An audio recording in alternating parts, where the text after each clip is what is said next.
But what other stories have you tonight? I can't even exactly remember when this happened. It has to have been like 2006, 2007 maybe.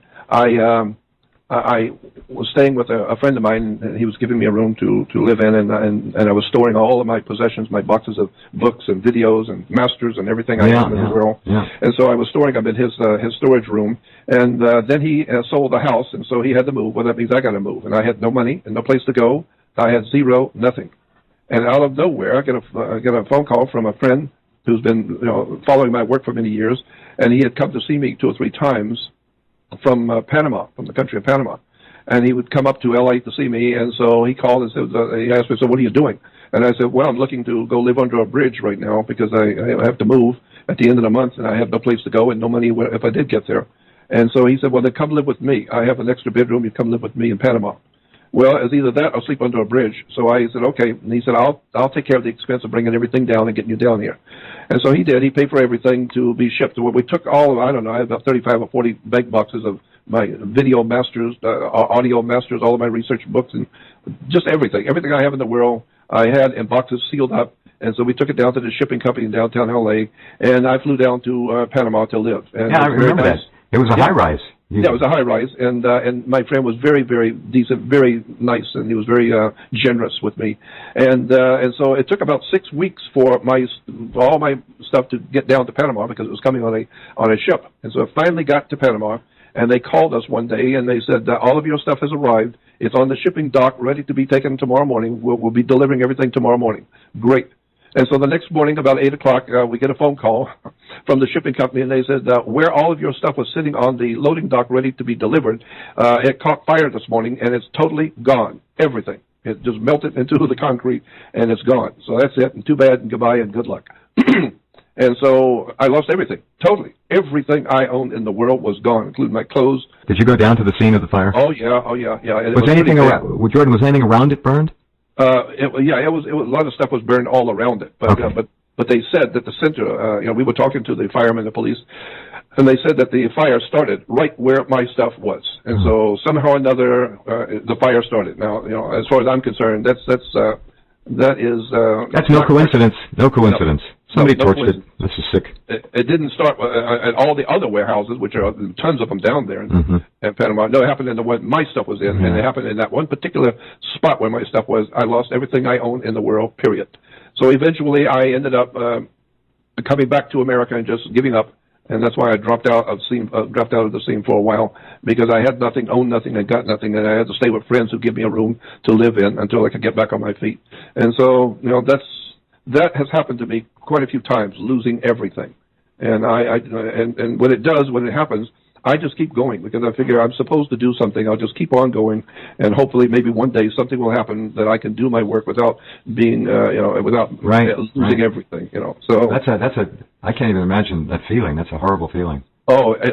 Because there was so many documents and videos and DVDs and research documents and one-of-a-kind books and documents from governments about me, documents from important people around the world who had written me, highly placed individuals who had written me personal letters. Everything was gone forever. So, but like I said, I've lived through it all. I'm still here trying to stay alive and do what I do. And we got a couple minutes I want to tell you about. Oh, we got about 14 minutes. Yeah, good. I was back in 1985. In North Hollywood, I'm driving down the street, and I pull up behind a car which is waiting for the red light. And the light turns green, and the guy was preoccupied either listening to the radio or whatever he was doing, and so he didn't move. So I just backed the car up quietly. I'm not going to blow the horn. I don't do that. And so I pulled around him, but then I put my foot to the floor, and I took off. And it scared him. It scared him. He wasn't, I don't know, he was probably half asleep, and it scared him when I took off like that, and it angered him. And so I saw, and I looked in my rearview mirror, and I saw him with his fist out the window, shaking his fist at me. And so I knew that I have not made a friend here. And he took off. He took off after me, and I saw a lot of brown smoke coming out from behind his car. So I knew he was putting his foot to the floor. Right. And so he was gaining on me, and I was speeding. I didn't want to speed, but I was speeding to get away from him. And I came to an overpass, into a freeway overpass, and there were 2 red lights, one on this side, one on the other. I ran those red lights. I saw that it would be safe, so I did. I ran the 2 red lights, thinking that he would stop and that would give me a few moments to get away. But he ran the red lights also. And so then I came to the corner of another main street, and I ran the red light and turned right. I couldn't go through it, too much traffic. But I saw that I could turn right and run the light, and so I did. And so as I turned, I put my foot to the floor, and now I was heading toward the main street in town, which would be a big cross street. About 2 blocks further would be a main cross street. Wait, what city are we in now? We're in North Hollywood. Okay. And Toluca Lake area. Right. And as I was heading toward the main street, 2 blocks away, I could see his car wide open. I could see the brown smoke. This is nuts. This guy is crazy. He's not giving up. The original road rage. I don't know what he's going to do or what he thinks he's going to do, but it's a very difficult and dangerous situation because this guy is crazy. And so as I drove by, I was going very fast, but I realized that the cross street that was coming up in a half a block was so busy, a main cross street, I could not run that light at all. But I didn't know what I was going to do because I'm not even going to be able to make a right turn quick because it's just too much traffic. And so I didn't know what I was going to do. All I knew is this guy was coming up on me fast. And as I passed, there was a Greyhound bus station on my right, a small one of the little small Greyhound bus stations. Well, a local one. And there was a school bus. They parked a lot of big buses there on the side street. But there was a school bus right there on that little side street. And as I came up onto the bus station, this school bus, big yellow school bus, all of a sudden backed out wide open. He put his foot to the floor and backed out instantaneously. He backed out. And when he did, he almost hit me. I was even with him as I saw him coming out wide open, and I just missed him by a foot or two. And when he pulled out wide open and stopped, the car that was chasing me hit the side of that bus wide open. And when he hit the bus almost turned over and skidded around, and the car ricocheted off the bus and shot across the street and hit a telephone post. And this guy was really traveling. So when he hit that bus, he ricocheted like a bullet and shot straight across and hit a telephone pole. I was so nervous, but I finally stopped the car before that bad intersection. And I was shaking. I didn't realize what had happened. All I know is I was safe, and he's no longer following me. So then I drove around the block, and I came back to the same place, but I parked the car about a half a block before the accident and walked up to the accident. So by that time, there were people all over, cars and people standing around. And the poor guy, the driver of the bus, kept saying to everybody, he was telling everybody as I was coming up, I don't know why I did that. I don't know why I did that. I'm sorry, I didn't mean to do that. And I thought to myself, incredible. He's saying, I don't know why I did that. And so I walked over to the car, which was now wrapped around the telephone post. I walked up to it. The guy had the driving post, the steering post, in his chest, all the way into his chest. It was bleeding from all around the puncture, but also his mouth and nose was bleeding, some of it out of his eyes, but it was bleeding profusely. And laying there against the dash with the thing buried in his chest. And I looked at him, and he looked at me, and I just shook my head like, this was not a very smart idea for you. And he just looked at me, and then I walked off and went back to my car and left. But that was an incredible situation where all of a sudden, out of nowhere, a bus backs out and just saves me in the nick of time. There's some major energies at work there. Incredible. Totally incredible stuff. And, wow. When he looked at you, was there any emotion in his eyes of any kind? No. He was just looking. He was in his last and final moments. There's no doubt in my mind that's what it was. He was in his last moments of life, and he knew he was dying, and he knew he was going to die. And so he was just looking at me, and I stared right back at him. I looked him in the eye, and he looked at me, and I shook my head as if to say, that wasn't very smart of you. Right. And I stood there for a moment looking at him, and he just looked at me, and then I walked off, and that's it. So wow.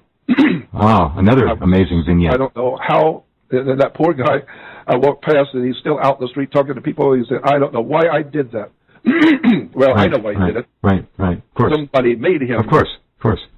So that just tells me that there's a higher power that can intervene in your life in a blink of an eye if it chooses to.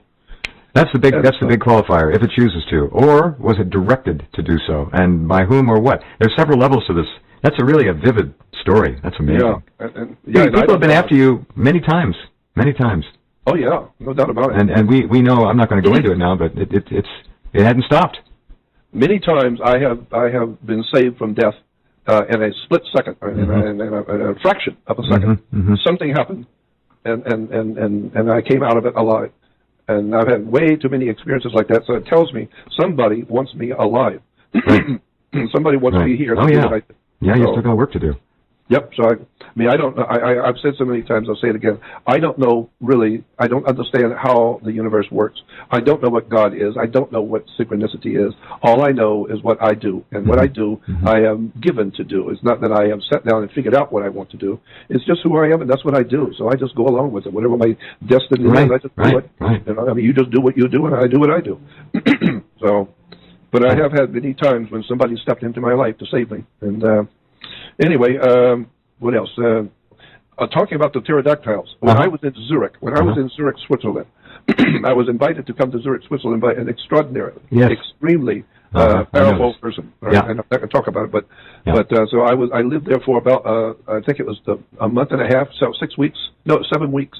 I lived in Zurich in a very, very incredible 5-star hotel in Zurich, up in the mountains. And every morning I would go out on the balcony, and there's a phone out there, and I would call for breakfast, and they immediately would have, it was a 5-star hotel, and they immediately would come up and have everything there, and they would fry your eggs and cook right there for you when you're sitting there. Gas, and they would turn on the gas, unreal, fixing your oatmeal and eggs and toast, and they have the coal, and they have everything but a back rub, huh?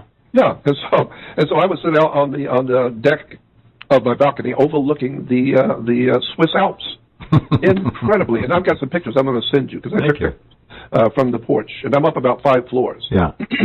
And but one morning I was sitting there after breakfast. I'm just sitting there, just admiring the beauty of the Swiss Alps. And out, I would say, approximately, I don't know, 30 or 40 miles away from the hotel was a very high mountain peak, snow-covered mountain peak in the Alps. And I started, and for some reason, I decided to stare at that mountain peak. It was beautiful, but there was something about it that was attracting my attention. And all of a sudden, 3 huge birds came out from behind the mountain peak and started circling around the top of the mountain. They began to circle around the peak. But the point being is that if this was like 30 to 40 miles away, and these birds, I would estimate, from where I was seeing them, that they were like maybe a quarter of an inch wide and long. If you see a bird 40 miles away, which is a quarter inch wide and a quarter inch long, that is a big bird. Well, that's Griffith Park all over again. That's exactly what it was. I saw 3 pterodactyls circling the mountain. I took a picture of it with my phone picture, and I don't know. I've never been able to really blow it up to see if I got anything, but at least you'll see the mountain, and you'll see where I was. And I don't know if you can see it or not. I'll enlarge it. We'll see if we can see anything. Yeah. And so, but I saw 3 pterodactyls circling around a mountain, a snow-capped mountain peak, 30 to 40 miles away. And I'm just telling you,